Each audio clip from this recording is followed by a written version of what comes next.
dear listener, if you are comfortable, if you are warm, then take a slow breath and let the world outside fade away. Perhaps you are in a cozy room, wrapped in a blanket, the night quiet around you.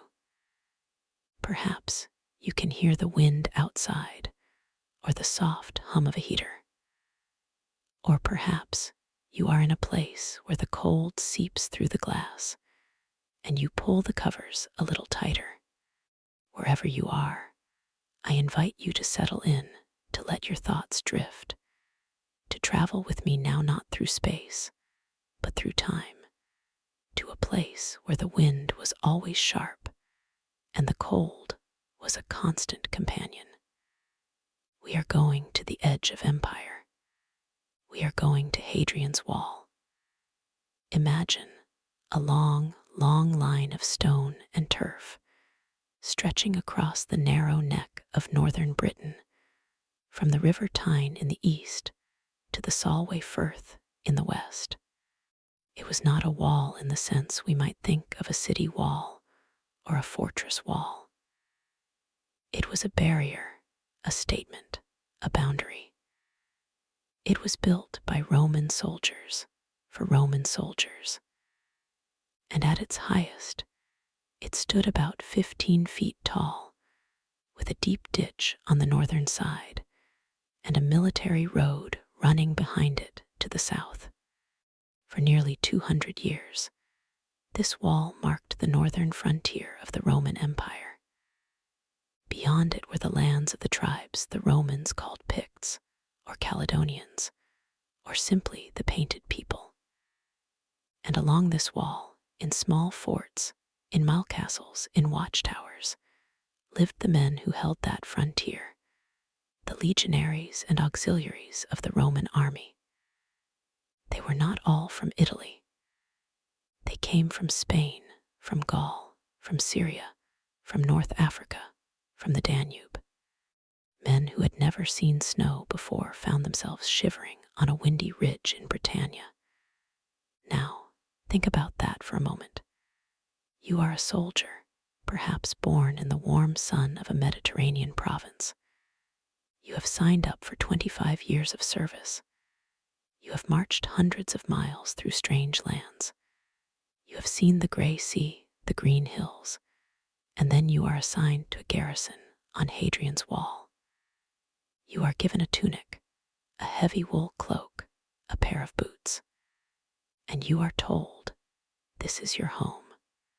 The wind comes straight from the north, over the moors, and it never stops.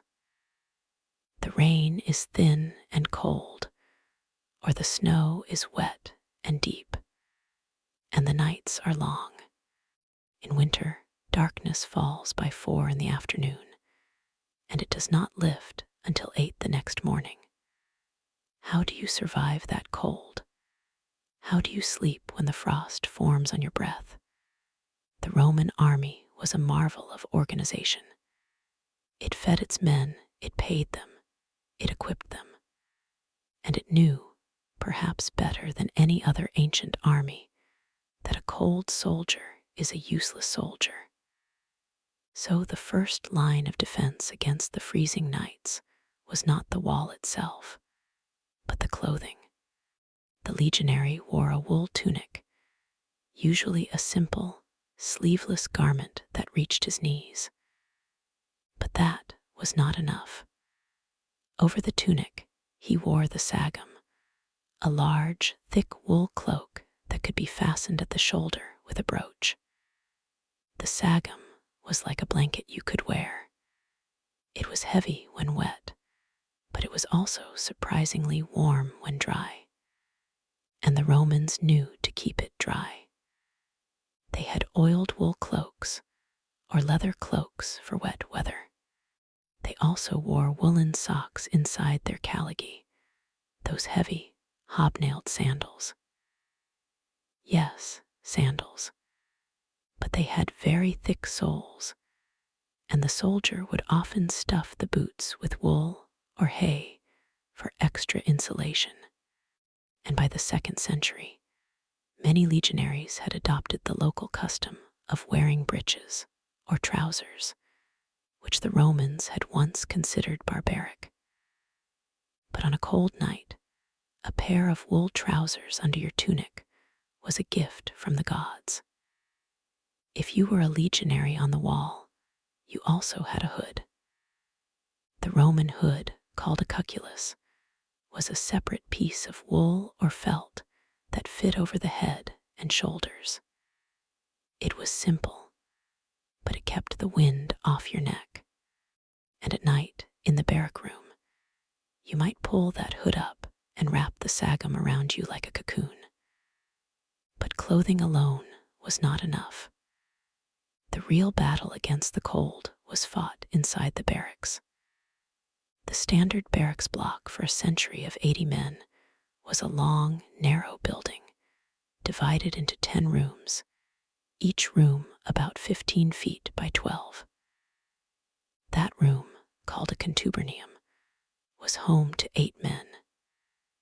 8 men, 24 hours a day, for months on end. They cooked together, they ate together, they slept together. And in that small space, they learned to share warmth. The barrack room had a single door, probably a wooden door with a latch, and perhaps a small window shuttered against the wind. The floor was packed earth or sometimes cobblestone, and it was cold. So the soldiers covered the floor with straw or with rushes, which they changed regularly. They had wooden bunks, or sometimes just a raised platform along the wall, wide enough for 2 men to sleep side by side. And on that platform, they placed a straw mattress, or just piles of hay, and over that, they laid several wool blankets. The army issued 2 blankets per man, but many soldiers had more, bought from traders, or traded with comrades, or simply made from salvaged wool. And when the temperature dropped below freezing, which it often did on a clear winter night, those 8 men would crowd together. They would sleep in pairs, back to front, like spoons, sharing body heat. It was not romantic, it was survival. The moan of the wind outside, the occasional sputter of a small oil lamp burning fish oil, the snoring of a comrade, the smell of wool, leather, and unwashed bodies. All of it created a strange, intimate cocoon. But even that was not enough.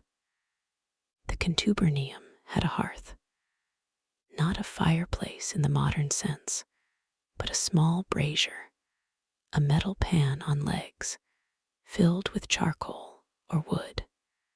The room had no chimney, so the smoke had to escape through a hole in the roof, or just through the door. And smoke it did. Every room had a layer of soot on the ceiling, and the soldiers coughed in the morning. But that brazier was the heart of the room. They kept it burning all night, carefully, because charcoal gives off deadly fumes. They knew to let in a little air, to leave the door slightly ajar. And around that brazier, they would sit in the evening, before sleep, talking, gambling, mending their gear. They would heat water for a warm drink. They would toast bread on a stick. That fire was not just warmth. It was light. It was comfort. It was a reminder that even in the frozen north, there was life. Now, think of the food. The Roman soldier ate well compared to most people of his time. The army provided grain, usually wheat, which the soldiers ground into flour and baked into bread. They had bacon or pork fat, salted and stored in barrels. They had lentils, beans, cheese, olives, olive oil, wine, and vinegar. The wine was often sour, and they watered it down, sometimes heated it with spices to make a kind of mulled wine, which they called conditum. Imagine, on a freezing night, a soldier mixing a little wine with hot water, adding a pinch of pepper, some honey, maybe a bit of bay leaf. He would sip it slowly, feeling the warmth spread through his chest. The food was simple, but it was fuel. A bowl of hot porridge made from wheat with a dollop of bacon fat was a common meal. It was filling. It was hot. It was the kind of food that makes you want to crawl into your blanket and sleep. And there were small luxuries. The Romans were skilled at finding ways to soften their hardships. They built hypocausts, underfloor heating systems, in the bathhouses and in the commander's quarters. The ordinary soldiers did not have heated floors, but they did have the bathhouse. Every fort on Hadrian's wall had a bathhouse, usually just outside the fort walls, with a hot room, a warm room, and a cold plunge. Once a day, if they could, the soldiers would go to the baths. They would sweat in the hot room, scrape themselves clean with a strigil, then run out into the cold air, shivering but renewed. That plunge into cold water after the heat was bracing. It woke up the body, and then they would hurry back to the barracks, wrapped in their cloaks, and the contrast made the cold feel less harsh. The bathhouse was a ritual, a social event, a way to stay clean and healthy, and a clean soldier was less likely to get frostbite or skin infections. But the night itself, the long black night, that was the hardest. The sentries stood watch on the wall, 4 hours on, 8 off, all through the night. They stood in the wind, on a wooden platform at the top of the wall, or in a turret perhaps 10 feet square. They had no shelter, only a small brazier for warmth. They would stamp their feet, rub their hands, wrap their cloaks tight. They would watch for fires, for movement, for the glint of moonlight on a spear. They were not alone. The wall was dotted with watchtowers, each with a crew of perhaps 4 or 5 men. They would call to each other to stay awake. They would sing, or recite poems, or argue about nothing. And when the wind screamed, they would turn their backs to it, huddle against the stone, and count the hours until relief came. And then there were the auxiliaries. The legions were the elite, the Roman citizens, but the wall was mostly held by auxiliary units, men from the provinces who were not citizens, but who served for 25 years and earned citizenship for their children. They came from the cold lands too. There were Batavians from the Rhine Delta, tough men who were used to wet and cold. There were Thracians from the mountains, used to snow. There were Gauls and Britons themselves, who knew how to handle a northern winter. And they brought their own traditions. The Britons knew how to weave heavy woolen cloaks, how to make felt boots, how to build fires that gave the most heat with the least smoke. The local people, the Brigantes and the Vadadini, traded with the garrison. They sold extra blankets, warm furs, sheepskin rugs. The soldiers would buy a sheepskin, cut it, and sleep on it, or wear it under their armor. It was not regulation, but no officer complained. The army understood that a warm soldier is a better soldier. Now imagine you are one of those soldiers, perhaps in the year 140, during the reign of Antoninus Pius, not long after the wall was built. You are in a fort called Housesteads, a name that comes from later centuries. Back then, it was called Vercovicium. It sits on a high ridge, exposed to every wind. You have been here for 3 years. You know every draft, every crack in the wall of your barrack room. You know the sounds of the night, the scratching of mice in the straw, the distant bark of a fox, the lowing of cattle from the settlement outside the fort.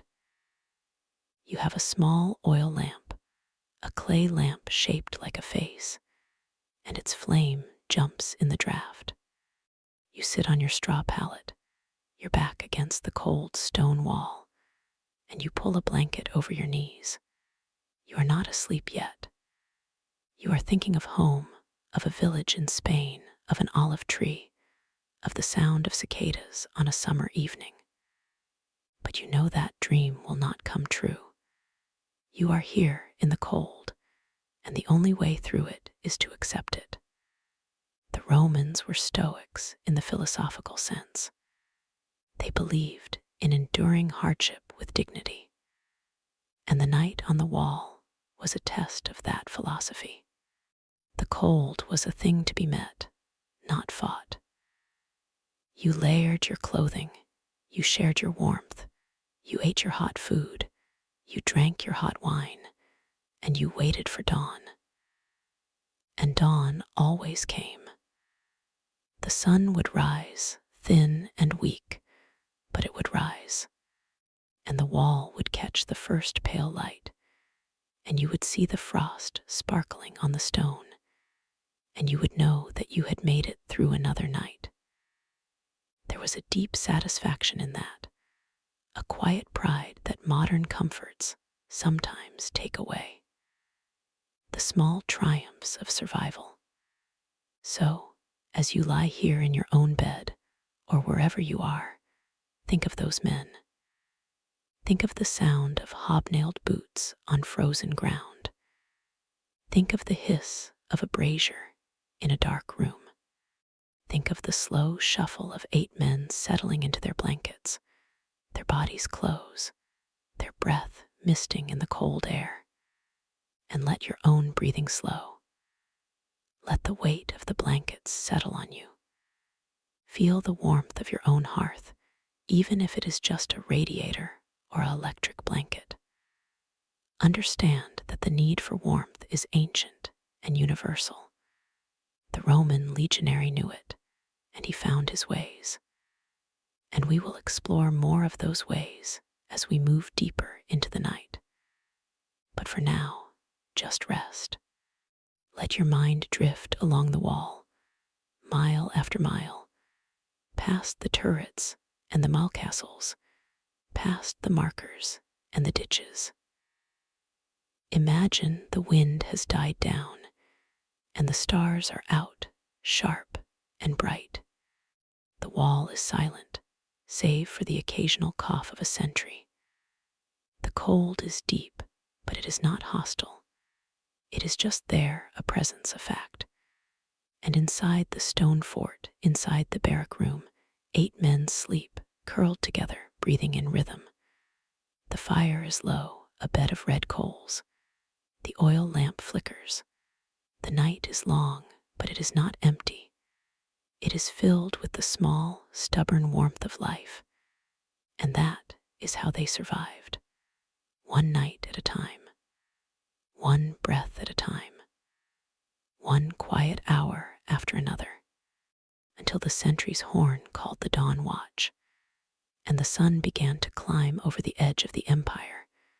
And the frozen world stirred again. And the frozen world stirred again.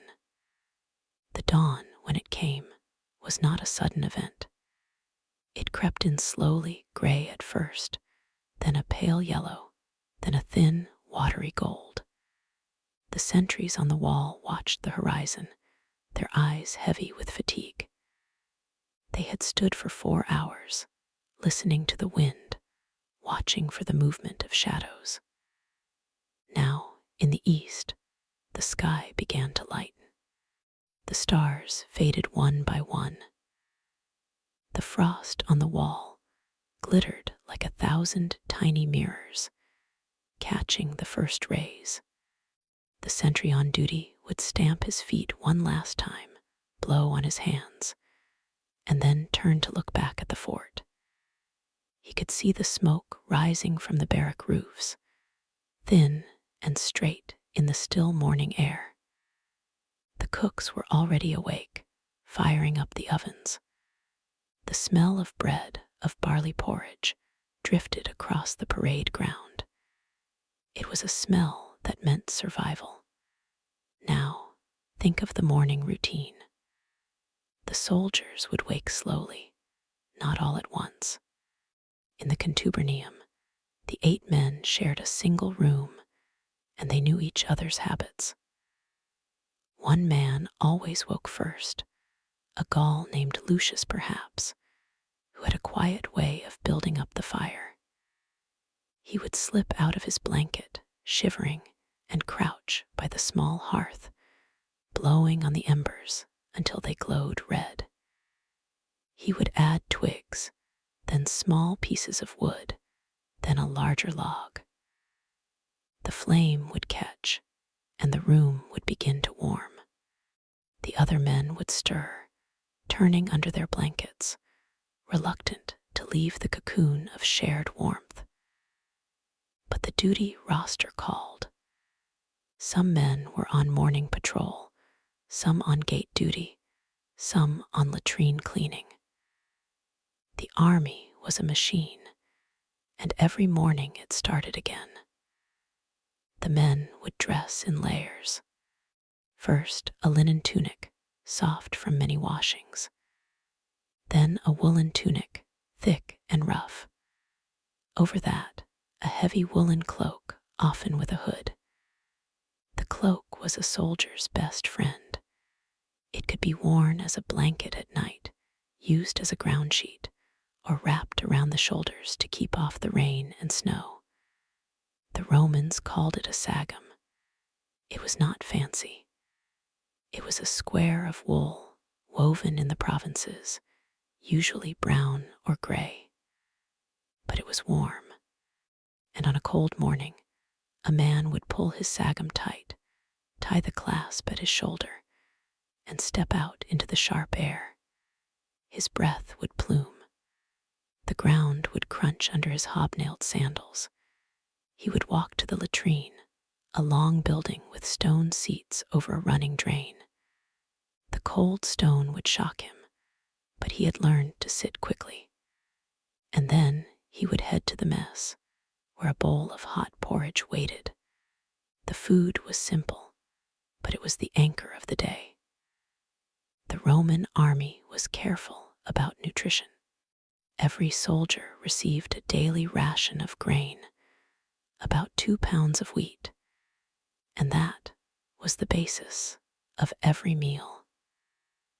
The grain could be ground into flour and baked into bread, or boiled into a thick porridge called pools. The cooks sometimes added chopped vegetables, onions, leeks, carrots, whatever was available. They added bacon fat or olive oil for calories, and they often added salt because the soldiers sweated a lot, even in cold weather, and needed to replace it. The porridge was not tasty by modern standards. It was bland, heavy, filling, but it was hot. And on a freezing morning, the first spoonful sent warmth into the belly, then into the fingers, then into the toes. It was not just food. It was a kind of medicine. Now, there were also the small treats. The Romans loved their condiments. They had garum, a fermented fish sauce, strong and salty, which they poured over everything. It sounds strange to us, but it was the ketchup of the ancient world. A soldier might add a few drops of garum to his porridge, or soak his bread in it. It gave a hit of umami, a burst of flavor in the monotony. And there was olive oil, green and peppery, from the groves of Spain or North Africa.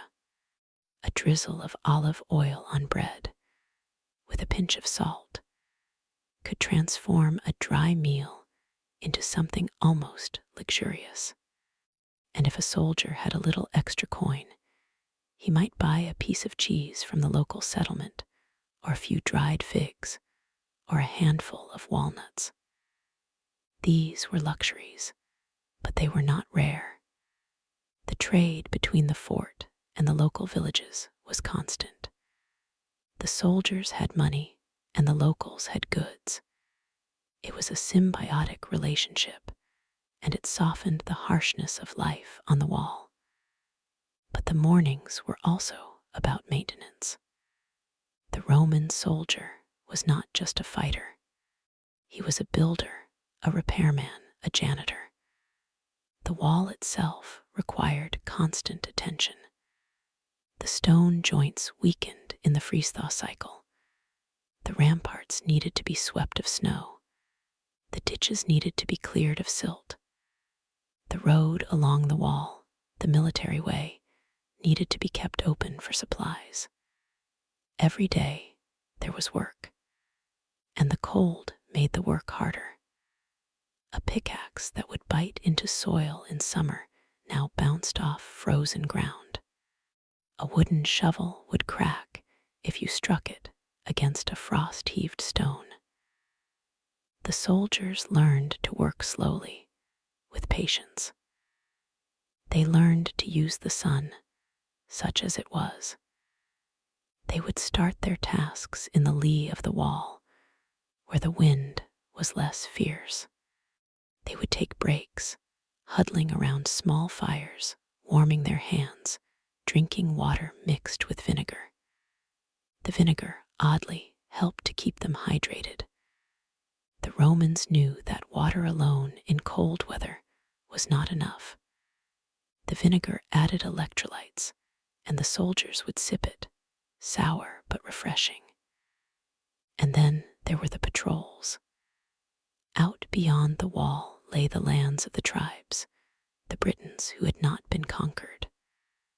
The wall was a border, but it was not a solid line. People moved across it, traders, travelers, refugees, raiders. The soldiers patrolled the frontier, walking the wall, watching the landscape. In winter, the patrols were shorter, more cautious. The snow could hide a ditch, a bog, a hidden ravine. The wind could erase the tracks of a raiding party. The soldiers walked in pairs, sometimes with a dog, a big, shaggy creature from among the local breeds. The dogs were good for sniffing out an ambush, and they were good for warmth at night. A soldier would share his blanket with a dog, and the dog would repay him with body heat and loyalty. It was an old bargain, one that worked well. Now let us think about the watchtowers, the malcastles, the turrets that dotted the wall. These were not large. A mile castle was a small fort, about 60 feet square, with a gate and 2 towers. It housed perhaps 20 or 30 men. A turret was even smaller, a stone box perhaps 10 feet square, with a doorway on the south side, out of the wind. Inside a turret, there was no fireplace. The soldiers would bring a brazier, a metal pan filled with charcoal, and set it in the middle of the floor. The charcoal gave off a steady heat, but also fumes. The soldiers had to be careful. They would open the door slightly to let the smoke out, and the cold air would rush in. It was a balancing act, warmth against suffocation. They learned to keep the brazier small, to use charcoal that had been fully burned, to place it near the wall so the heat radiated. And they would take turns sitting closest to the brazier, while the others stood watch, their backs to the wall, their eyes on the darkness. The darkness of the northern winter night was deep. There was no moon sometimes, and the stars were hidden behind clouds. The soldiers on watch could not see 10 feet beyond the wall. They listened instead. They listened for the sound of hooves on frozen ground, for the creak of a leather boot, for the whisper of a spear against a shield. The wind could play tricks. The rustle of a bush could sound like a man crawling. The howl of a wolf could sound like a war cry. The soldiers learned to distinguish the real sounds from the false ones. They learned to be patient, to wait, to breathe slowly. A nervous man on watch was a dangerous man. He might shout, rouse the entire garrison, cause panic. The experienced soldier knew to stay calm, to count his breaths, to let the noise resolve itself into a fox, a deer, a falling branch. And then there were the stories. The men in the turrets and mile castles passed the time by telling stories. They told tales of their homelands, of the sunny Mediterranean, of the green hills of Gaul, of the snow-covered mountains of Pannonia. They told myths about gods and heroes, about Romulus and Remus, about Aeneas fleeing Troy, about Hercules and his labors. They told ghost stories too, about the spirits of the dead who walked the wall on windy nights. The soldiers laughed at the ghost stories, but they were not entirely dismissive. The wall was ancient ground, even then. There had been people in this land for thousands of years, people who built stone circles and buried their dead in barrows. The Romans felt the weight of that history, the presence of the old ones.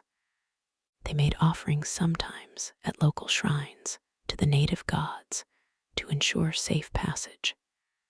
They were practical. They did not want to offend any spirit, Roman or British. And the practical survival also involved hygiene. The Romans were fastidious about cleanliness. They believed that dirt caused disease, and they were not wrong.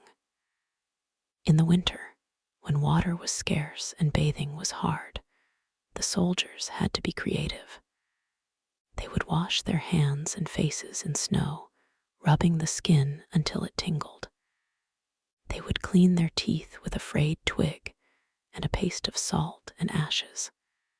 They would brush their hair, oil it, to keep lice away. The barrack rooms were swept daily. The straw bedding changed weekly. The latrines were flushed with running water. The army built a sophisticated drainage system at most forts, with pipes and sewers.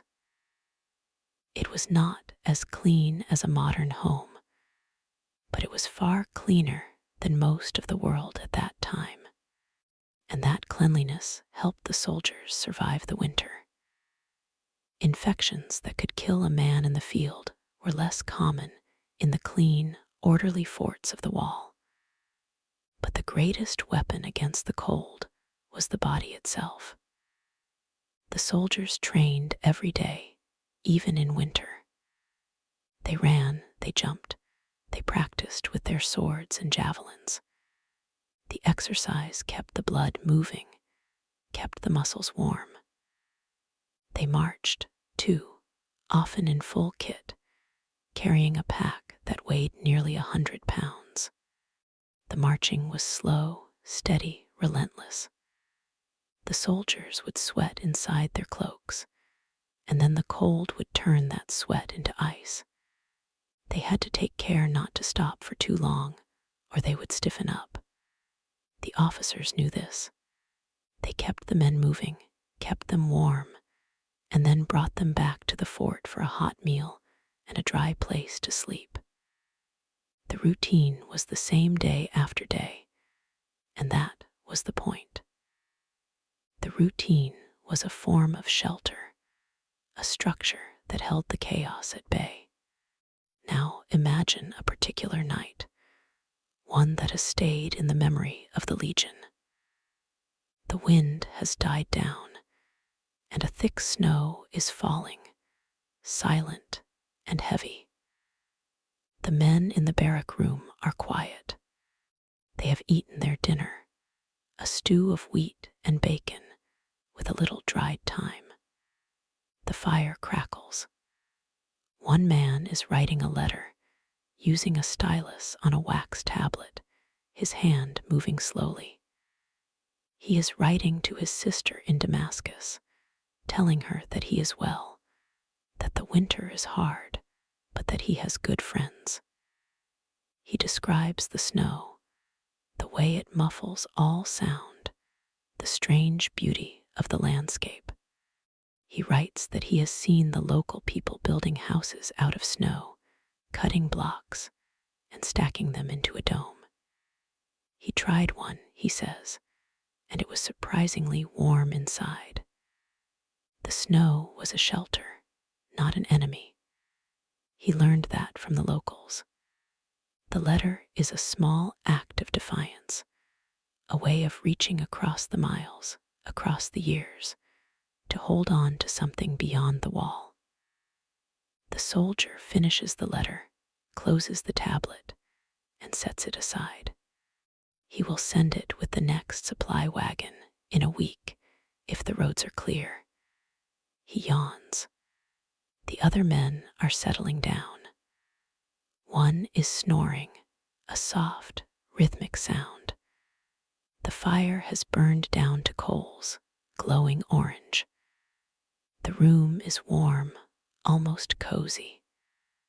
The soldier pulls his blanket up to his chin. He thinks of his sister, of the olive groves of the sun. But the thought does not make him sad. It makes him feel connected. He is a Roman, but he is also a man, and men everywhere dream of home.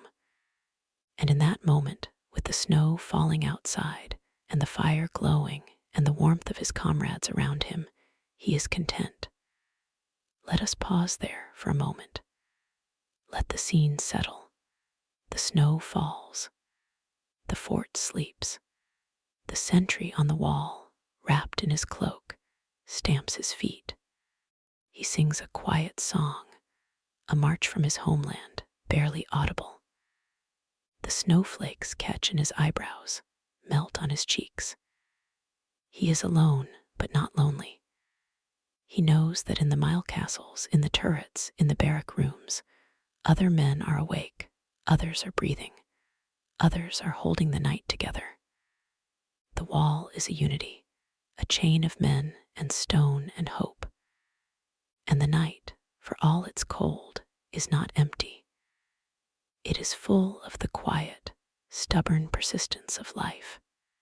And that, perhaps, is the true secret of survival.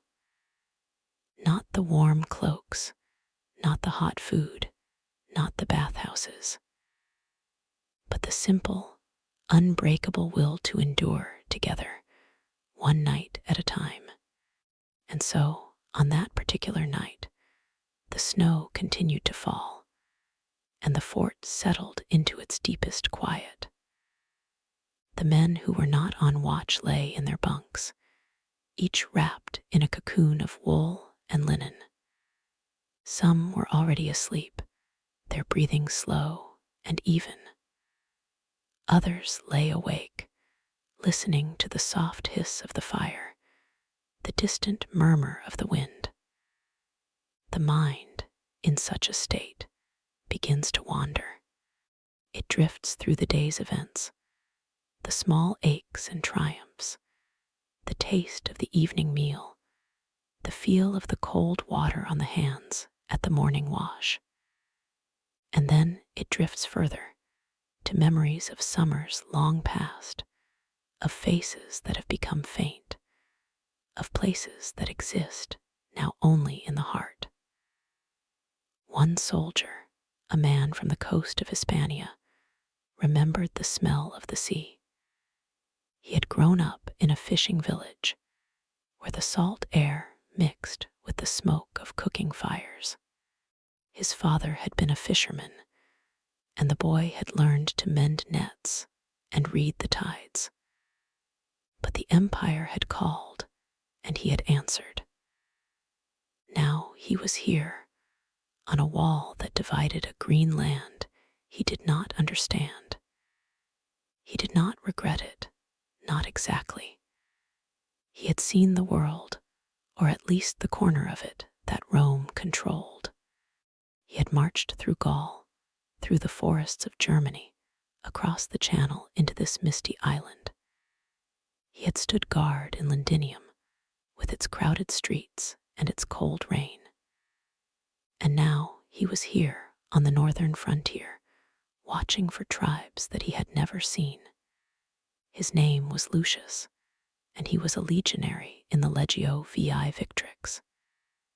He had been in the army for 12 years, and he had 3 years left before he could retire, if he survived. He thought about that sometimes, about survival. It was not a morbid thought, but a practical one. He had learned to take each day as it came, to appreciate the small pleasures. A warm meal, a dry tunic, a letter from home, a good joke from a friend. These were the building blocks of a life, even a soldier's life. And tonight, lying in his bunk, with the firelight dancing on the stone walls, he felt a quiet contentment. The cold was outside. The world was outside. Inside, there was warmth and fellowship, and the steady rhythm of breathing. He listened to the man next to him, a young recruit from northern Gaul, who was muttering in his sleep. The recruit was dreaming of home, perhaps, or of battle. Lucius had seen that many times. New men often dreamed of battle, reliving the training exercises, the shouts of the drill instructor.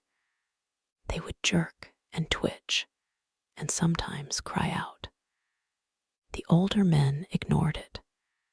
They knew that the dreams would fade, that the young man would learn to sleep like a stone, as they did. There was a skill to sleeping under the shadow of danger. It was not a natural thing. It had to be cultivated, like a garden.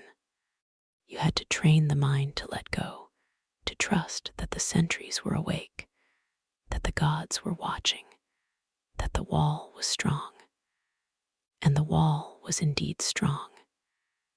It was a marvel of engineering, a ribbon of stone and turf that ran across the neck of the island, from the Solway Firth to the Tyne.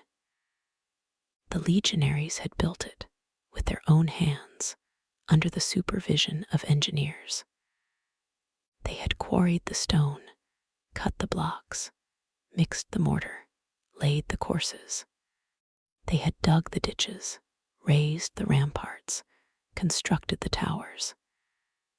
It had taken years, but it was done, and it would stand for centuries. The soldiers took a quiet pride in that. They were not just warriors. They were builders. They had reshaped the land, imposed order on the chaos.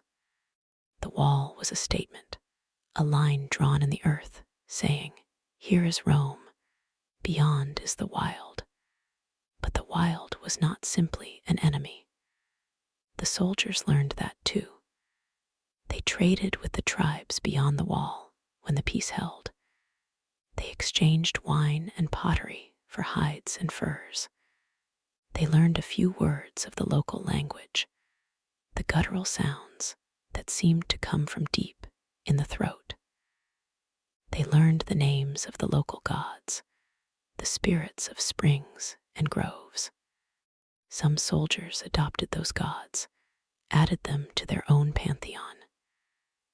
They would leave offerings at the small shrines that dotted the wall, a coin, a bit of bread, a drop of oil. It was a way of making peace with the unseen, of ensuring that the land itself did not turn against them. And the land was harsh.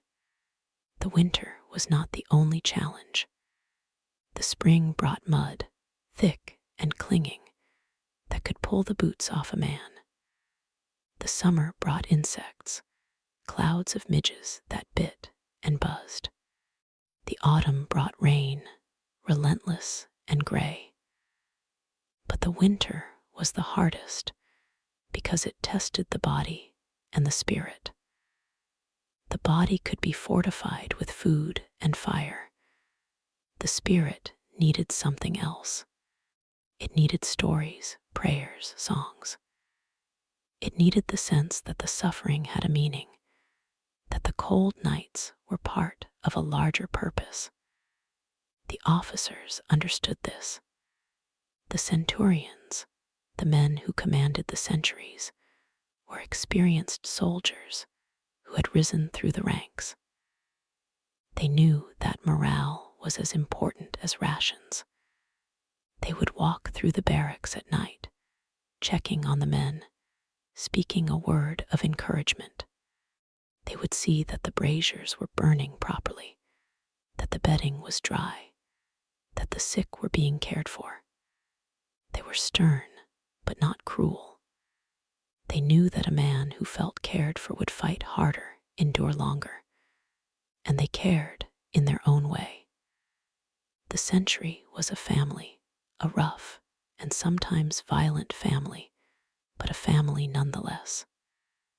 There was a centurion named Marcus, a veteran of 20 years, with a scar across his cheek and a missing finger on his right hand.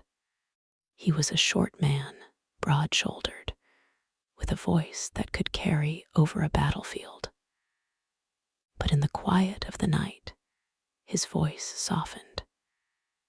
He would sit with the men, sharing a cup of watered wine, listening to their complaints, would tell stories of his own early years, of the mistakes he had made, the lessons he had learned. He would tell them about the time he had fallen asleep on watch and the punishment he had received. He had been flogged, he said, and it had been the worst pain he had ever known. But it had taught him. He never slept on watch again. The men listened, and they learned. They learned that the centurion was human, that he had been young and foolish, and that the army had beaten him into shape. They respected him for it. And so the night passed, slowly, gently. The snow continued to fall, and the wind picked up a little, howling around the corners of the fort. The sentry on the wall pulled his cloak tighter. He had been on watch for 2 hours, and he had 2 hours left. He shifted his weight from one foot to the other, trying to keep the blood moving. He thought about the warm barracks, the bed that awaited him. He thought about the stew that would be ready at dawn, thick with barley and chunks of pork. He thought about the cup of sour wine that would wash it down. These were the things that kept him going. The small promises of the future. His name was Gaius, and he was from the city of Rome itself. He had grown up in the Suburra, the crowded, noisy district where the poor lived. He had joined the army to escape the grind of poverty, the endless struggle for a loaf of bread. He had not expected to end up on a wall at the edge of the world, but he had, and he had made the best of it. He had learned to read and write, had learned to fight, had learned to build. He had saved his pay, sent some home to his mother. He had made friends, lost friends. He had seen men die from wounds, from disease, from cold. He had seen men go mad from the isolation, the endless gray sky. But he had not gone mad. He had kept his wits, his humor, his hope. And now, standing on the wall, with the snowflakes melting on his face, he felt a strange peace. The darkness was not oppressive. It was a blanket, soft and deep. The silence was not lonely. It was a space in which the mind could rest. He thought about the men in the barracks, the ones who were sleeping, the ones who were writing letters, the ones who were staring at the fire. They were all connected, linked by the wall, by the shared experience of this night. He was not alone. None of them were alone. The empire was a vast machine, but at its heart, it was made of moments like this. Small, quiet, human moments. He heard a sound, a soft shuffle, and he turned his head. It was the relief, the next sentry, climbing up the ladder to the tower. The man stamped his feet, shook the snow from his cloak. They exchanged a few words, low and unhurried. How goes the night? Quiet. Nothing to report. Good. Get some rest. The handover was smooth, a routine that had been practiced 1,000 times. Gaius descended the ladder, his boots finding the rungs by memory. He crossed the yard, his eyes adjusting to the dim light. The snow crunched under his feet. He reached the barracks door, pushed it open, and stepped inside. The warmth hit him like a wave. The fire was still burning, low but steady. The room was dark, lit only by the embers. He could hear the breathing of the men, the occasional sigh. He found his bunk, pulled off his cloak, hung it on a peg. He unlaced his boots, set them by the fire to dry. He lay down, pulling the blanket over him. The wool was rough but warm. He closed his eyes. He could feel the heat from the fire on his face. He could hear the crackle of a log settling. He could smell the smoke, the sweat, the damp wool. It was the smell of home, or what had become home, and he slept. He slept the deep, dreamless sleep of a man who has done his duty. The snow continued to fall, covering the fort, covering the wall, covering the world in a soft, white silence. The night stretched on, long and cold, but inside the barracks, inside the turrets, inside the mile castles, the men were warm. They were safe. They were together. The next morning would come, gray and cold, and the routine would begin again. The trumpets would sound, and the men would rise, scraping the frost from their blankets. They would eat their breakfast, a gruel of wheat and water with a piece of hard cheese. They would report for duty, repair the wall, train with their weapons, stand guard. The day would be long, but it would pass. And then the evening would come, and the fires would be lit, and the stories would be told, and the night would be faced once more. And so it would go, day after day, night after night, until the winter broke and the spring came, and the green returned to the hills. But that is a story for another time. For now, let the night hold its peace. Let the snow fall, soft and endless. Let the men sleep, wrapped in their blankets, surrounded by the warmth of comradeship. Let the wall stand, silent and strong against the dark. And let the listener, too, feel that quiet settling over them. The warmth of the room, the softness of the pillow, the sound of the wind outside. It is good to rest, to let the mind drift, to sink into the comfort of the night. Tomorrow will bring its own tasks, its own challenges. But for now, there is only this: the snow, the silence, the steady breath of those who endure. And so we leave them there on that winter night, on that ancient wall. They are not heroes, not in the grand sense. They are simply men, doing what men have always done. They are surviving. They are living. They are holding the line, not for glory, but for each other. And that, perhaps, is the quietest and most enduring truth of all. But the truth, as it often is, was not a single note. It was a chorus of small moments, each one a thread in the fabric of the long night. Consider another soldier, not a Roman by birth, but an auxiliary from Gaul, a man named Varus. He had been a potter in his village before the recruiting officers came. He had never seen a wall like this, never imagined a world so flat and empty. He had been assigned to the wall because he was strong and steady, because he could carry a spear and follow orders. He was not a hero. He was simply a man who had learned to endure.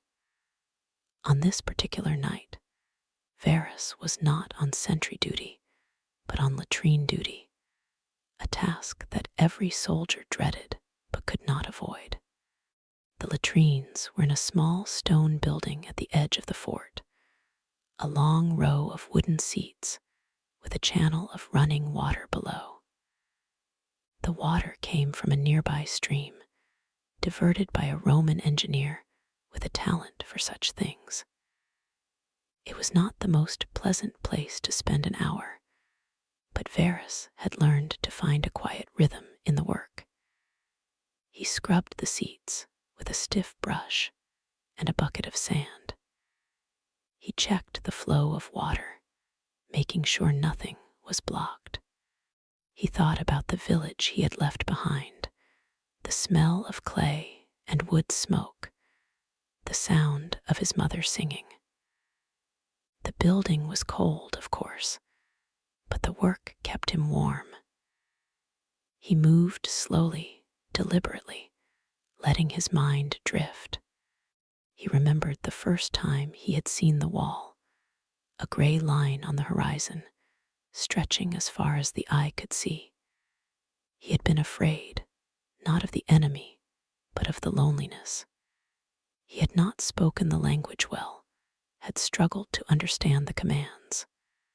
But the men had been patient. They had taught him, not with kindness exactly, but with a rough practicality. They had shown him how to tie his cloak, how to sharpen his sword, how to build a fire that would not smoke.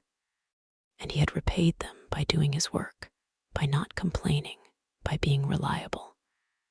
The latrine duty ended, and Varus made his way back to the barracks.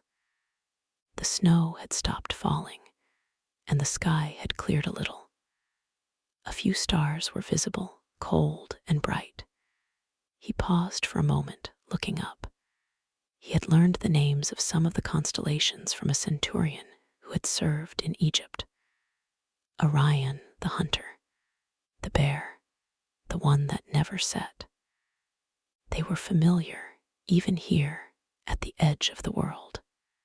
It was a small comfort, a reminder that the sky was the same everywhere. He entered the barracks quietly, not wanting to wake those who were sleeping. The fire had been built up again, the flames casting dancing shadows on the low ceiling. A few men were still awake, sitting on their bunks, writing letters by the light of a small oil lamp. One of them, a young man from Spain, was trying to carve a piece of bone into the shape of a dog. He had been working on it for weeks, carefully scraping and smoothing the surface.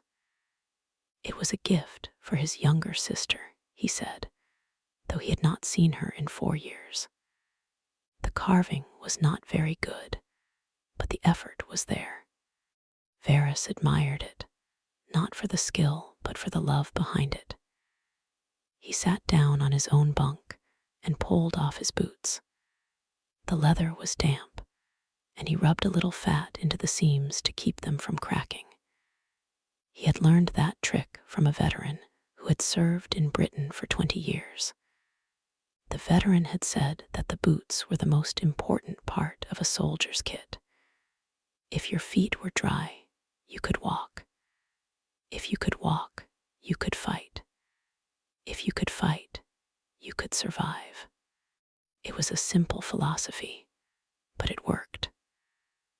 Varus lay back on his bunk, his head resting on a rolled-up tunic that served as a pillow. He could hear the wind outside, a low, steady moan. He could hear the crackling of the fire, the soft snoring of a man in the next bunk. He thought about the morning, about the breakfast that would be served, about the duty that would be assigned. He thought about the letters he had written, the ones he had received. His mother could not read, but a village scribe would read them to her. She would hear his words, and she would know that he was alive. And then he thought about the wall itself.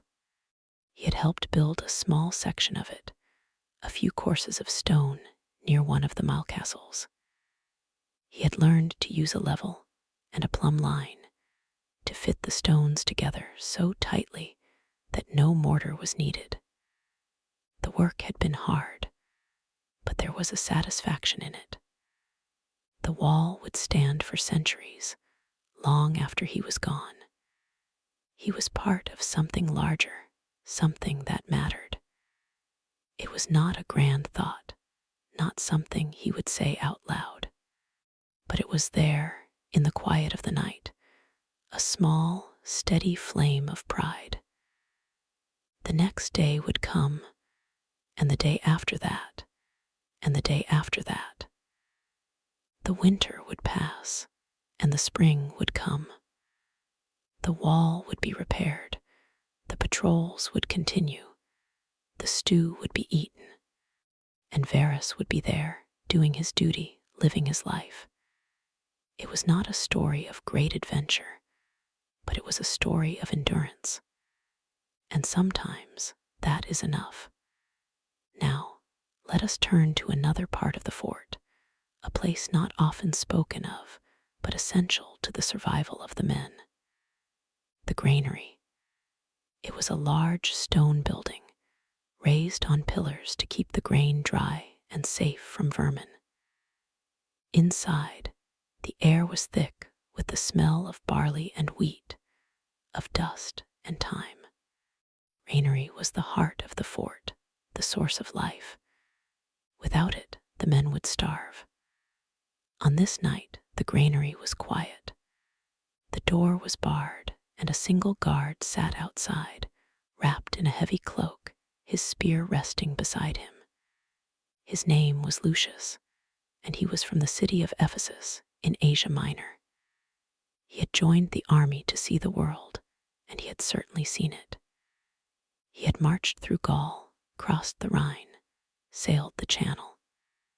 He had seen the great aqueducts of Rome and the gray hills of Caledonia. He had seen many things, but he had never seen a place as strange as this wall. The guard duty was boring, which was good. If it was exciting, it meant something had gone wrong. Lucius sat in the darkness, listening to the silence. He thought about the grain inside, the thousands of pounds of wheat and barley, enough to feed the cohort for months. He thought about the supply ships that had brought it, the wagons that had carried it, the men who had died to protect it. The empire was a vast machine, and the grain was its fuel. He pulled his cloak tighter and shifted his weight. The cold was seeping through his boots, despite the thick felt liners. He had learned to ignore it, to let the cold become a background hum, like the wind. He thought about the women he had known, the ones in Gaul, the ones in Britain. He thought about the taverns he had visited, the wine that had flowed, the songs that had been sung. He thought about the friends he had lost, the ones who had fallen in battle or to disease. Their faces were becoming blurry, like old paintings left in the rain. Night passed slowly, and Lucius welcomed the first hints of gray in the eastern sky. The dawn was coming, and with it, relief. He would go back to the barracks, eat a bowl of porridge, and sleep until the afternoon. The cycle would continue, as it always did. But for now, he was awake, and he was alert. The granary was safe. The fort was safe, and that was enough. Now, consider the wall itself, not just as a physical structure, but as a presence. It was a line drawn in the landscape, a decision made in the mind of an emperor far away. Hadrian had ordered it built, and the legions had obeyed. They had dug the foundation, quarried the stone, laid the courses. They had built the mile castles, the turrets, the forts. They had created something that would outlast them, a testament to Roman power and Roman ambition. But the wall was also a home. It was where the soldiers slept, ate, worked, and died. It was where they laughed and argued and mourned. It was where they told stories of their lives, where they shared their fears and hopes. The wall was cold and hard, but the men warmed it with their presence. They made it human. On a winter night, the wall seemed to breathe. The stones held the cold, but they also held the memory of the sun. They had been quarried from the hills, shaped by hands, set in place. They had seen the seasons turn, the snow fall, the grass grow. They would see many more winters, long after the soldiers were gone. But for now, they were part of the soldiers' lives, the silent companions of the long night. And the soldiers, in turn, became part of the wall. They patrolled it, repaired it, guarded it. They left small marks on it, carvings of names and symbols. They made it their own. The wall was not just a barrier. It was a bond, a shared experience. Every man who served on it carried a piece of it in his heart. Let us listen to the wall for a moment, not with the ears, but with the imagination. The wind rushes over the stones, a low, continuous murmur. The frost forms patterns on the surfaces, delicate and intricate. A pebble falls from a crack, clattering down the slope. A distant owl calls, its voice thin and lonely. The wall holds all these sounds, absorbs them, becomes a vessel of silence. And then, from somewhere along the parapet, comes a single note. A soldier is humming, a tune from his childhood. It is a love song, or a lullaby, or a marching song. He hums it quietly, almost unconsciously. The melody rises and falls, weaving through the wind. Another soldier picks it up, whistling from a nearby turret. For a moment, the wall is alive with music. Then the song fades, and the silence returns, deeper than before. The night is long, but it is not empty. It is filled with the lives of men, the small moments that make up a life. The cut of a stone, the scent of a letter, the taste of watered wine. The warmth of a fire, the sound of a friend's voice, the feel of a blanket. These are the things that carry a soldier through the winter, that remind him of who he is and why he endures. And so, as the night deepens, let us remember that the wall is not just a wall. It is a story of thousands of men, each with his own name, his own face, his own dreams. They lived and died on that narrow strip of land, and their stories are woven into the stone. We can still hear them if we listen carefully. In the wind, in the silence, in the quiet hum of a forgotten song. The dawn will come, and the wall will wake. The soldiers will rise, and the day will begin. But for now, let us stay in the night, in the warmth of the barracks, in the stillness of the snow. Let us hold this moment, this small piece of time, and let it settle into us. Because the wall endures, and so does the memory of those who built it. And that, perhaps, is the quietest and most enduring truth of them all. And yet, even as the dawn approaches, there is one more corner of the fort that deserves our attention before the day begins. It is a place that few soldiers spoke of willingly, a place associated with pain and weakness, but also with healing and mercy. The hospital, the valetudinarium, as the Romans called it, stood near the center of the fort, close to the Principia, the headquarters. It was a long, low building with thick walls and small windows, designed to keep the sick warm and the noise out. The rooms were arranged around a central courtyard, where a small garden grew in the summer. In the winter, the garden was bare, the soil frozen, the herbs that had been planted there reduced to brittle stalks. But even in the cold, there was a sense of order and calm. On this night, the hospital was quiet. A single oil lamp burned in the corridor, casting a dim, wavering light. The duty medicus, a man named Gaius, sat at a small table, reading by the flame. He was an old soldier, too old for the legions, but still useful. He had served for 25 years, had been wounded 3 times, had seen more blood and broken bones than he cared to remember. Now he spent his nights in the hospital, watching over the sick and the dying. There were only a few patients tonight. A young soldier with a fever, his face flushed, his breath shallow. Another with a broken leg, set and splinted, the bone knitting slowly. A third, a veteran, with a cough that would not go away. Gaius had given them all a dose of poppy wine, a small amount to ease the pain and help them sleep. He knew the dangers of the poppy, had seen men become dependent on it, but in moderation, it was a gift. The gods had given the poppy to humanity for a reason, he believed. He looked up from his scroll, a treatise on wounds by a Greek physician named Galen. The words were dense, the theories complicated.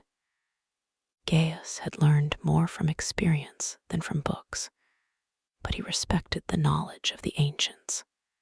He dipped a quill in ink and made a note in the margins, a small observation about the treatment of fever. He wrote slowly, his hand unsteady. Age was creeping into his fingers. The lamp flickered, and Gaius looked up. The wind was picking up again, finding its way through the cracks in the walls. He stood and walked to the stove, a small iron box in the corner.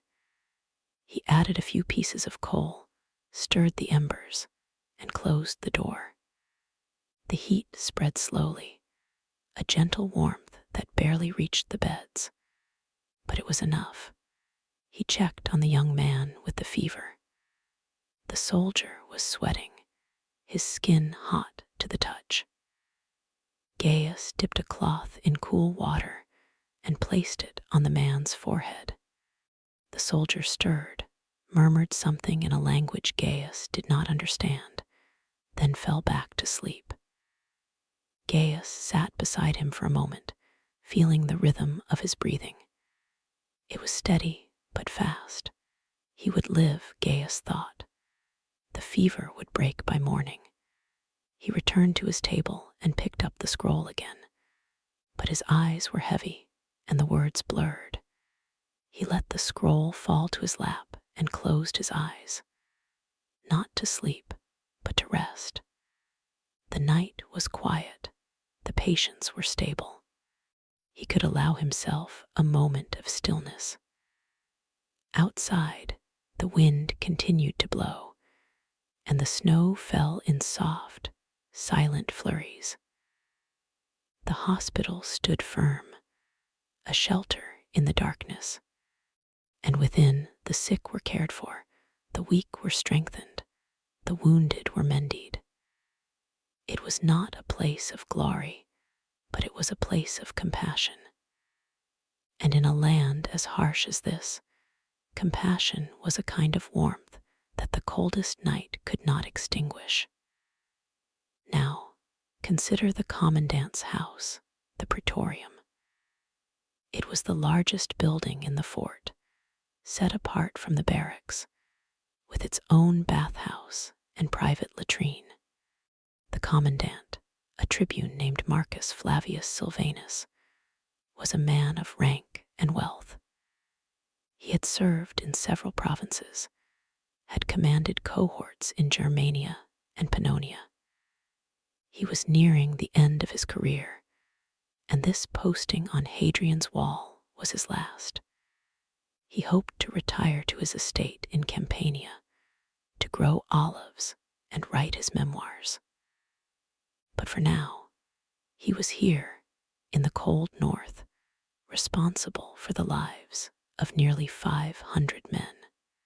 He felt the weight of that responsibility every day, but especially at night. He would lie in his bed, in the heated room, listening to the wind and thinking about the men in the barracks. He knew their names, their faces, their stories. He had promoted some, punished others. He had written letters to their families, informing them of deaths. He had held the hands of the dying. On this night, he was awake as well.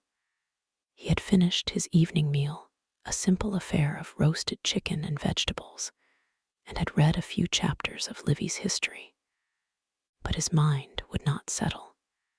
He rose from his bed, wrapped a heavy woolen cloak around his shoulders, and walked to the window. The glass was thick, distorted, but he could see the dim lights of the barracks, the occasional flicker of a lamp. The fort was quiet, but not silent. There was always a sound, a murmur, a footstep, a cough. The fort was alive. He thought about the wall. He had inspected it that morning, walking a section near the castle of Housesteads. The stones were frosted, the parapet slippery. He had spoken to the men on duty, had asked about their rations, their boots, their morale. They had answered with the usual caution, but he could see the weariness in their eyes. Winter was hard on everyone, but the common soldier had no heated room, no private bath, no fine wine. He had only his cloak and his comrades. The tribune sighed and turned from the window. He knew that he could not change the weather, could not make the winter shorter. All he could do was ensure that the supplies were adequate, the patrols were sensible, the discipline was fair. He would write a letter to the legate in the morning, requesting more wool for new cloaks. He had made such requests before, and they had been denied. But he would try again. That was his duty. He returned to his bed and lay down. The heating from the hypocaust, a furnace below the floor, sent warm air through the tiles. The bed was soft, the blankets thick. He closed his eyes and let his mind drift. He thought of his wife back in Rome. He had not seen her in 3 years. She wrote to him regularly, her letters filled with news of the household, the children, the garden. He wrote back, but his letters were shorter, more functional. He had forgotten how to be a husband. The tribune fell asleep, the warm air wrapping around him like a blanket. And in the barracks, the soldiers slept as well, their dreams filled with the faces of home, the taste of wine, the sound of laughter. The wall kept watch, and the night passed slowly, as it always did. Let us linger for a moment on the latrines, for they too were part of the rhythm of the fort. The latrines were a long, narrow building with a bench of stone, holes cut at intervals. Below, a stream of water ran constantly, fed by an aqueduct carrying the waste away. It was a simple but effective system, one of the many civilizing touches the Romans had brought to this wild land. The soldiers used the latrines in the morning, a time of brisk activity. They would sit side by side, talking, joking, sharing news. There was a certain camaraderie in the latrines, a sense of shared vulnerability. A sponge on a stick served as toilet paper, shared among several men. It was not a luxurious arrangement, but it was efficient. The soldiers joked about it, calling the sponge the sea monster or the communal friend. It was one of those small, absurd details that made life bearable. At night, the latrines were empty and cold. The water still ran, a soft, gurgling sound in the darkness. The stone seats were cold, the air was damp. No one visited the latrines at night unless absolutely necessary, and then they went quickly, wrapped in a cloak, their breath misting. They would hurry back to the warmth of the barracks, grateful for the fire. The latrines were a reminder of the mundane, the bodily, the human. The Romans were masters of sanitation, but they were also aware of its limits. The winter could freeze the water, the pipes could crack, the system could fail.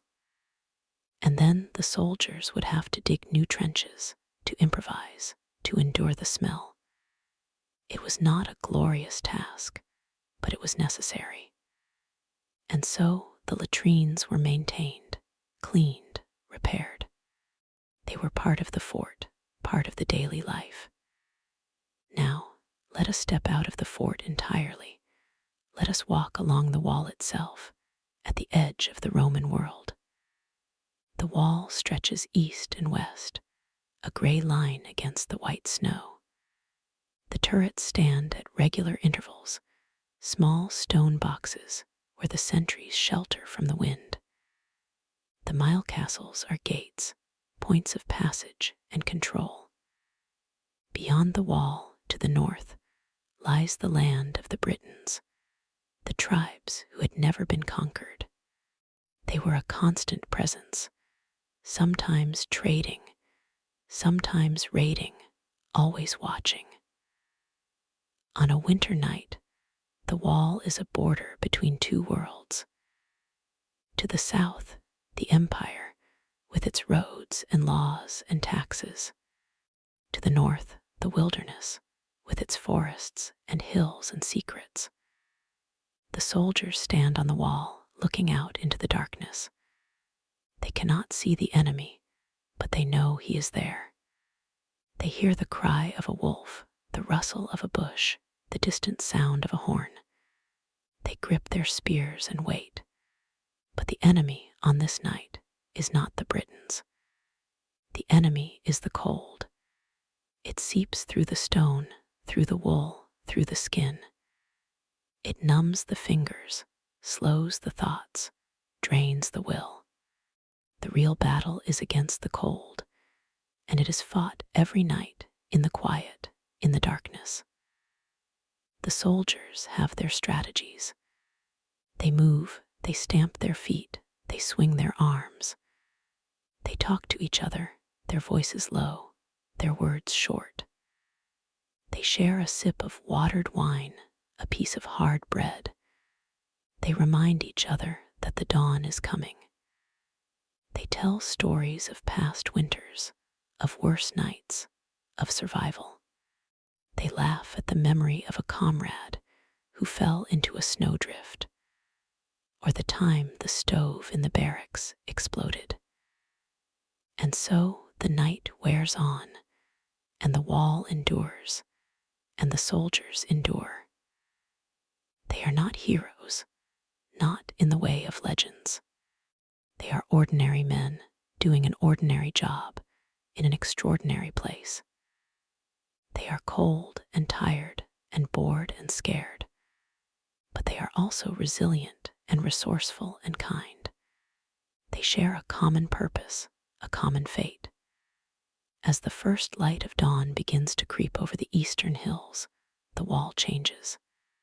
The stones take on a pale gray hue.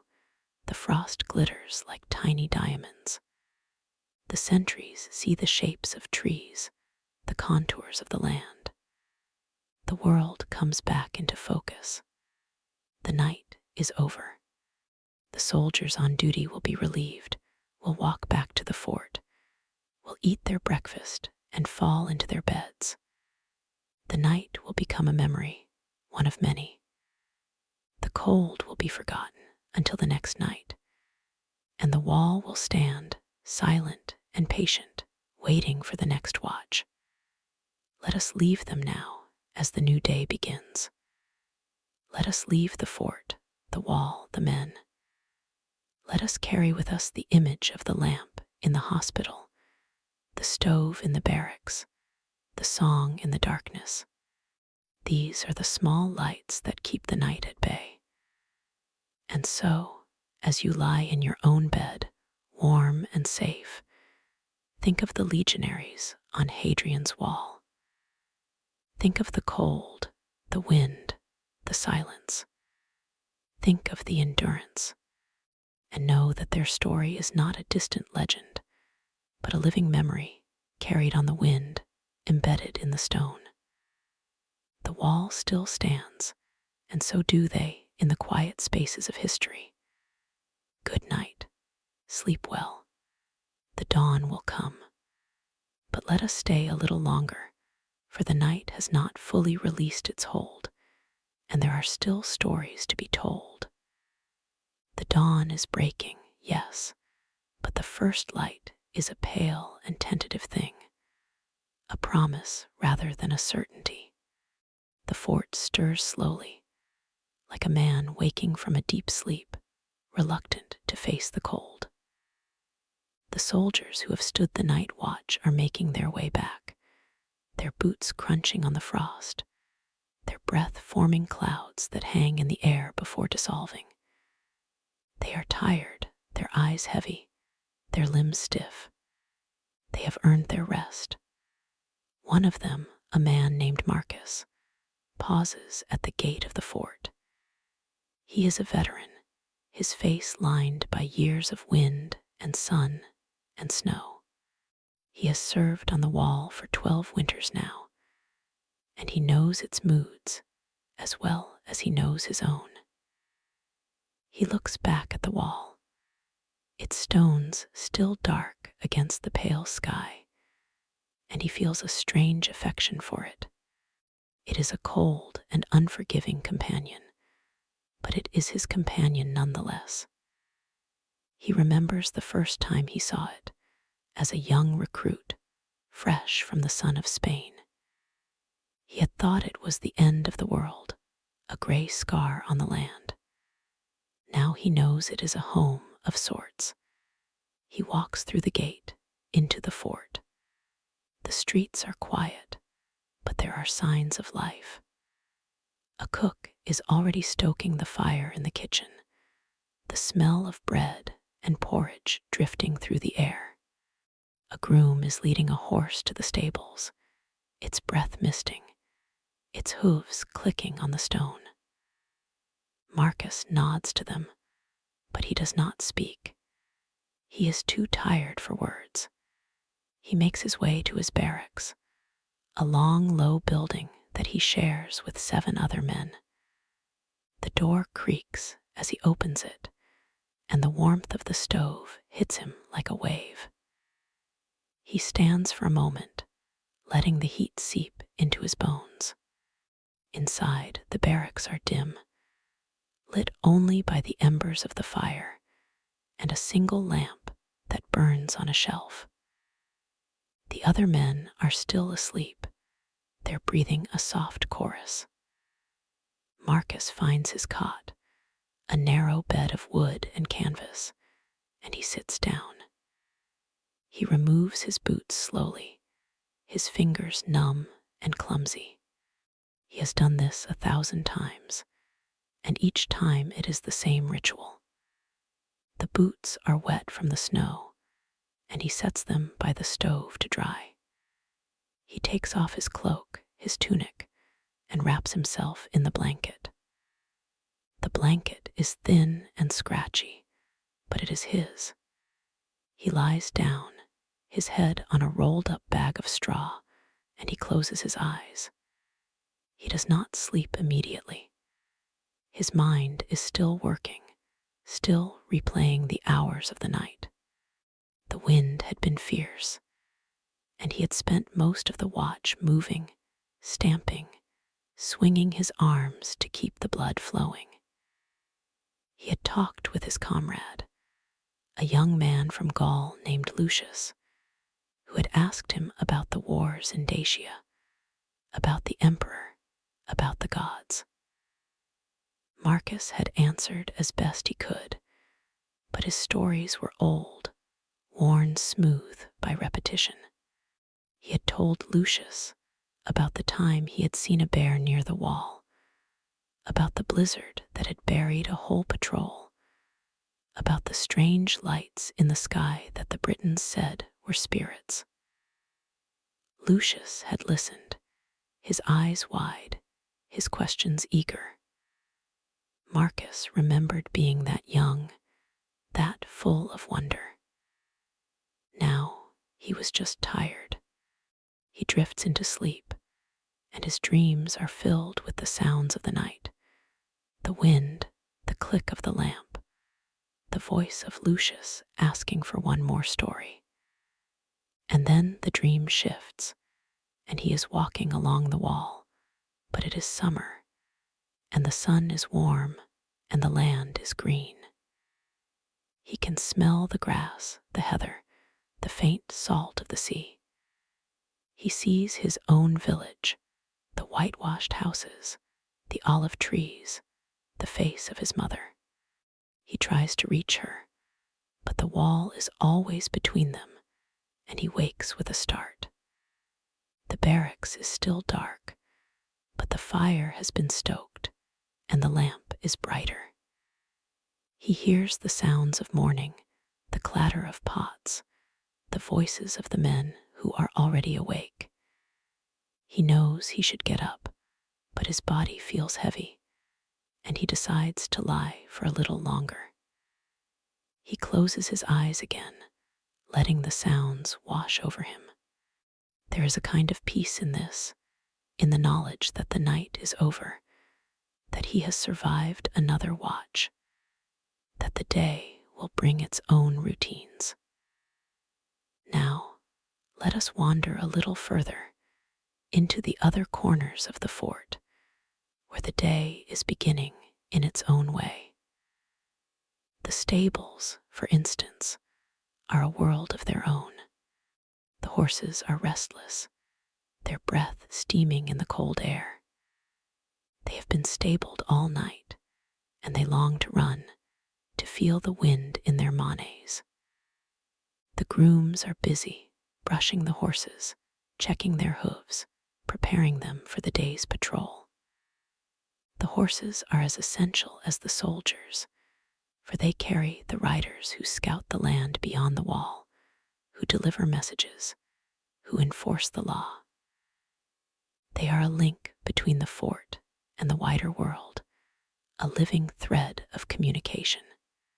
One of the horses, a bay gelding named Belater, is a veteran of many patrols. He knows the terrain, the paths, the places where the ground is soft and treacherous. He is calm, patient, and he allows the groom to run a hand down his neck to whisper a few words. The groom is a young man from Syria, lean and dark, who has a way with animals. He talks to Belater in his own tongue, a language of soft vowels and rolling consonants, and the horse seems to understand. It is a quiet bond, a small comfort in the cold. The groom finishes his work, and he leads Belater into the yard, where the morning sun is beginning to melt the frost. The horse shakes his mane, and the groom smiles. There is a beauty in this, in the simple act of caring for a creature, of preparing for another day. The groom has been on the wall for 2 years, and he has learned to find these small moments of peace. He will saddle Belater soon and ride out with the patrol, and the wall will be his companion once more. But for now, he stands in the yard, feeling the sun on his face, and he is content. Let us also think of the supply depot, a stone building near the center of the fort. Here the food and materials are stored, the grain, the oil, the wine, the nails, the leather. The quartermaster tends to the stores with a careful eye, for he knows that the winter is long and that a shortage can mean disaster. He is a man of precise habits, and he keeps ledgers of every sack of grain, every amphora of wine. He sits at his desk, a tall stool in a room lit by a single window, and he writes. He writes lists, orders, reports, his pen scratching across the parchment. He is a quiet man, and he prefers the company of his numbers to the company of other men. But his work is vital. A soldier cannot fight on an empty stomach, cannot stay warm without oil for his lamp. The quartermaster manages the flow of supplies that keep the fort alive. He deals with the merchants who bring goods from the south, with the officers who requisition materials, with the cooks who need rations for the day. It is a tedious business, but it is the backbone of the garrison, and the quartermaster takes a quiet pride in it. He knows that his ledgers are a map of survival, and he maintains them with a kind of devotion. Now, as the sun rises higher, the fort comes alive with the sounds of activity. The blacksmith's hammer rings out, a steady clang that echoes against the stone. He is working on a new set of horseshoes, heating the metal, shaping it with a practiced hand. The sparks fly, and the forge glows red, a small sun in the dim interior.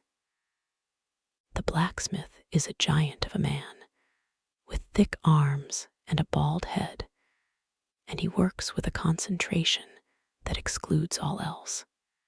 He has been a blacksmith for 30 years, and he knows the feel of metal, the way it yields to the hammer, the way it hardens in the water. He is an artist of the ordinary, and his work is essential. In the kitchen, the cooks are preparing the midday meal. The smell of boiling barley and roasting meat fills the air, a comforting aroma that drifts through the fort. The cooks are a busy, noisy bunch, shouting orders, stirring pots, tending to the fire. They are the heart of the fort, for they provide the warmth and sustenance that the men need. They work with a certain cheerfulness, for they know that a full belly is a soldier's greatest comfort. They taste the stew, add a pinch of salt, stir again. The broth is thick, the meat is tender, and the bread is fresh from the oven. It is not a feast, but it is enough. And so the day proceeds, hour by hour, task by task. The patrols go out, the sentries take their posts, the work continues. The wall stands, and the men endure. It is a rhythm as old as the empire itself, a pattern of duty and survival that has played out in 100 forts on 100 frontiers. The soldiers are not always happy, they are not always brave, but they are always there. They are the backbone of the wall, the human thread that holds the border together. Now, let us think of the families. Not all the men on the wall are soldiers. Some have brought their wives and children, living in the villages that have grown around the forts. These are the camp followers, the wives, the children, the merchants, the prostitutes, the craftsmen. They form a community, a small town that clings to the wall like a muscle to a rock. The women tend the gardens, the children play in the streets, the merchants sell their wares. They are part of the fort's life, though they are not part of its official structure. One such woman is named Claudia. She is the wife of a centurion, and she lives in a small stone house near the fort's gate. She has been on the wall for 5 years, and she has learned to survive the winters. She keeps a fire burning in her hearth, tends to her small garden of herbs, sews clothes for her husband and her neighbors. She is a sturdy woman with a quiet strength. She has seen her husband go out on patrol, has waited for his return, has prayed to the gods for his safety. She has known the fear of a raid, the loneliness of a long winter, the joy of a letter from home. On this morning, she is standing in her doorway, watching the snow melt from the roof. She hears the sound of the blacksmith's hammer, the shouts of the cooks, the neighing of a horse. She is thinking of her children who have grown up in this place, who have never known the soft hills of Italy. She wonders if they will remember the wall when they are older, if they will remember the cold, the stones, the wind. She hopes they will remember the warmth of the hearth, the taste of the bread, the sound of their father's voice. She hopes they will remember love. And so the day passes, and the winter continues, and the wall stands. The soldiers work, the families live, the rhythm of life persists. It is not a heroic story, not a tale of battles and conquests. It is a story of endurance, of small acts of courage and kindness, of the human spirit finding a way to survive in the face of the cold and the dark. Let us linger a little longer. Let us watch the evening approach. The sun sets early this far north, sinking behind the hills, casting long shadows. The sky turns pink, then purple, then a deep blue. The stars begin to appear one by one, pinpricks of light in the vast darkness. The soldiers go down from the wall, their shifts over, and they gather in the barracks around the stoves. They eat their evening meal, they talk, they share stories. A few of them play dice, the bones rattling on the wooden table. Others write letters by lamplight, their pens scratching, their words halting. One soldier, a young man from Greece, is writing to his mother. He tells her about the wall, about the snow, about the men he serves with. He tells her that he is well, that he is fed, that he is warm. He does not tell her about the cold that seeps into his bones, about the nights of fear and doubt, about the longing for home. He protects her from that. He signs the letter with a flourish, folds it carefully, and tucks it into his tunic. He will send it with the next messenger in the spring. He hopes it will reach her, hopes it will bring her comfort. The night settles in, and the fort grows quiet. The lamps are dimmed, the fires are banked, the soldiers lie down to sleep. The sentries take their posts on the wall, looking out into the darkness. They are wrapped in their cloaks, their breath misting, their hands numb. They think of the day, of the patrol, of the faces of their comrades. They think of home, of the women they love, of the children they have left behind. And they wait, as they always wait, for the dawn. The dawn will come as it always does, and the cycle will begin again. The wall will endure, and the men will endure, and the story will go on. It is a quiet story, a sleepy story, a story told in the warmth of a bed, in the safety of a room, far from the cold and the wind. But it is a real story, a true story, and it carries on the wind across the centuries to find you here now in the quiet of the night. So let us leave them now, the soldiers, the families, the wall. Let us close our eyes and imagine the stones, the snow, the dim glow of the lamp. Let us feel the cold, and then let us feel the warmth of our own blankets. Let us be grateful for the endurance, for the small lights that keep the dark at bay. Good night again. Sleep well. The dawn will come. But perhaps we are not quite ready to leave them just yet. Perhaps there is one more corner of the fort we have not visited, one more small fire that glows in the darkness. Let us, if you will permit me, linger a little longer. Let us walk quietly in our imagination to the edge of the fort, where the wall meets the night. Here, in the shadow of the stone, a small hut stands apart from the main barracks. It is the home of the fort's watchman, the man who tends the fire in the beacon tower, who keeps the signal lit through the long dark hours. His name is Marcus, and he is an old soldier, too old for the patrols, too stiff for the marches. But his eyes are still sharp, and his hands are steady. He has been on the wall for 20 years, and he knows every stone, every crack, every whisper of the wind. Inside his hut, the fire burns low, casting a warm orange glow on the walls. The room is small, barely large enough for a cot, a stool, and a wooden chest. On the chest rests a clay cup, chipped at the rim, filled with watered wine.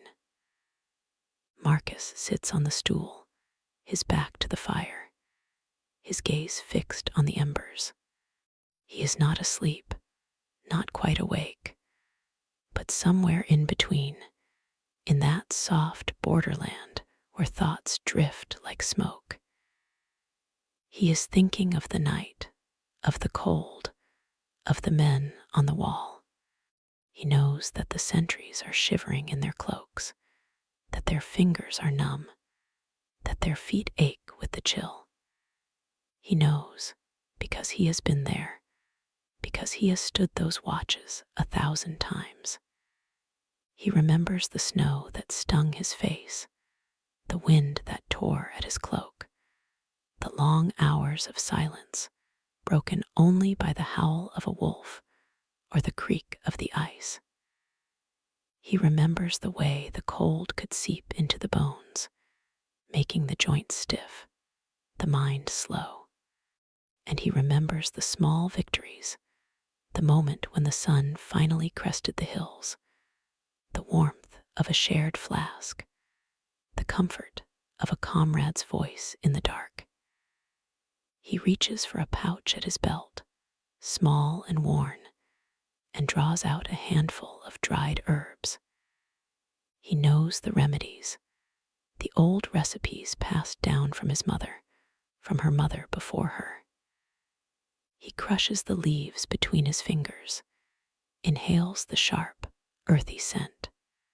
It is a mixture of thyme and sage, with a touch of rosemary, and he has used it for years to soothe his chest, to ward off the damp. He adds a pinch to his wine, stirs it with his thumb, and takes a slow sip. It is not a cure, not a magic potion, but it is a comfort, a small ritual that ties him to the land, to the herbs that grow in the lee of the wall. Outside, the wind picks up, moaning through the gaps in the stone. Marcus listens to it, nodding slowly, as if in conversation with an old friend. He knows the wind's moods, its tricks, its lies. Sometimes it carries the sound of voices, of distant laughter, of horses' hooves on frozen ground. Sometimes it brings the smell of wood smoke from a distant farm, or the scent of snow, clean and sharp. Tonight, it brings nothing but the cold, a steady, patient cold that seems to have no end. He rises, his joints creaking, and steps to the door. He lifts the latch, pushes the door open a crack, and peers out. The night is clear, the stars bright, the moon a slender crescent. The wall stretches away into the darkness, a dark spine against the pale snow. He can see the sentry on the nearest tower, a shadow against the sky, motionless. He watches for a moment, then closes the door, returning to the fire.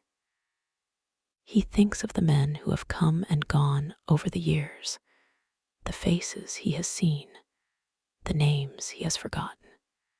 He thinks of the young soldier from Greece, the one who writes letters to his mother, who carries a lock of her hair in his tunic. He thinks of Claudia, the centurion's wife, who sends her children to him for stories, who gives him warm bread on winter mornings. He thinks of the quartermaster, bent over his ledgers, counting every grain of barley, every drop of oil. They are all part of the wall, part of the story, a story that is still being written, even now, in the quiet of the night. And so Marcus sits, and the fire burns, and the wall stands. It is not a grand tale, not a legend of heroes and gods. It is a story of ordinary people doing ordinary things in extraordinary circumstances. It is a story of endurance, of small kindnesses, of the stubborn will to survive. And as the night deepens, as the stars wheel overhead, the fort settles into a kind of peace, a fragile, hard-won peace that is all the more precious for its fragility. Now, truly, let us leave them. Let us let the fire burn low. Let the sentries finish their watch. Let the dawn creep over the hills. Let us close our eyes and feel the weight of our own blankets, the softness of our pillows. Let us remember the warmth of a shared cup, the comfort of a familiar voice, the quiet pride of a job done well.